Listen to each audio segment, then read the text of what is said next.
আমরা প্রায় 9 জন performance আর্টিস্টকে invite হয়েছি সাউথ এশিয়া থেকে। তার মধ্যে উল্লেখযোগ্য পারফরমেন্স রয়েছে নূপুর। এই চেয়ারের উপর প্রায় 3 ঘন্টার মতন বসেছিল এবং তার সেই একটা আন্ডারস্ট্যান্ডিং তৈরি করার চেষ্টা করেছিল যে মানে হাইট এবং আনইউজুয়াল প্লেসে নিজেকে প্লেস করে।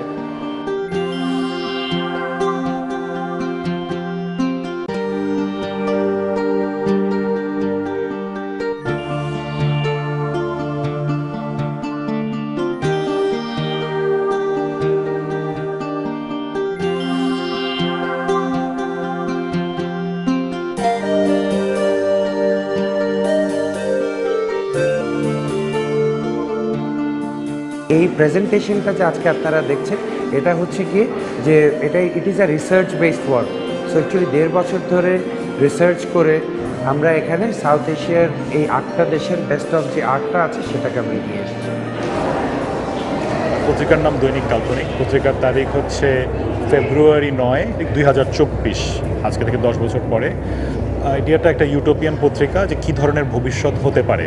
অনেকগুলো জিনিসই অবিশ্বাস্য হয়তো, যেমন বাংলাদেশ ফিফা কাপে বিজয়ী, বা কম্পিউটারে অ্যাপলের 2য় কারখানা, অথবা ভারতে ফেলানির জন্য ভাস্কর্য সংসদ ভবনের সামনে, বা পাকিস্তানের 195 অফিসারের যুদ্ধ অপরাধ বিচার শুরু ব্রাসেলসে, ইত্যাদি ইত্যাদি।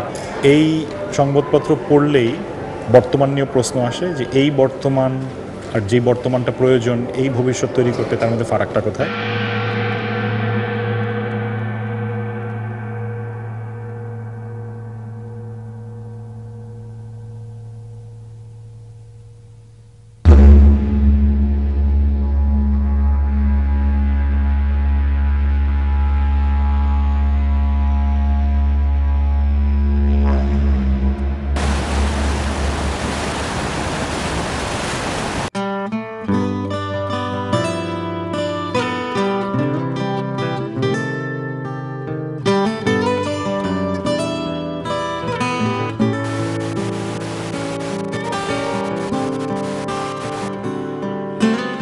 বাংলাদেশে এত বড় বৃহৎ আকারে আর্ট সামিট দেখার সৌভাগ্য আমার এর আগে হয়নি।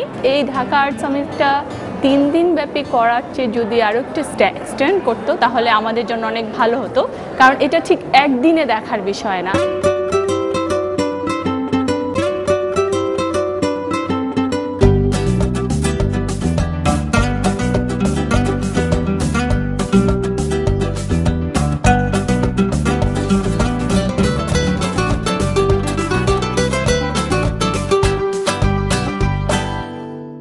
এটা ছাড়াও আরেকটা যেটা ইন্টারেস্টিং জিনিস হচ্ছে ঢাকা আর্ট সামিটে, সেটা হচ্ছে আমাদের সোলো প্রজেক্টগুলো।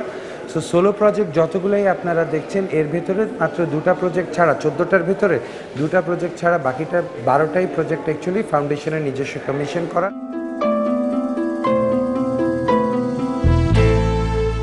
2008 থেকে 2013-র মধ্যে আমার নিজের যতগুলো আল্ট্রাসাউন্ড হয় সেগুলোকে আমি ডেভেলপ করে কাজটা করি।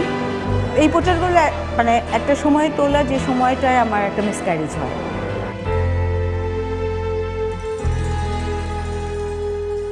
মানে আমি সেই মিসক্যারেজটাকে, সেই নাইটমেয়ারটাকে আমি ভুলে যেতে পারি না।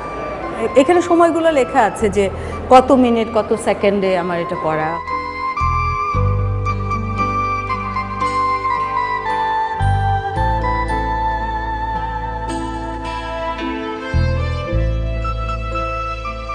বলা যায় যে এক ধরনের হতাশা এখানে কাজ করছে, যে it's a limitation of our body.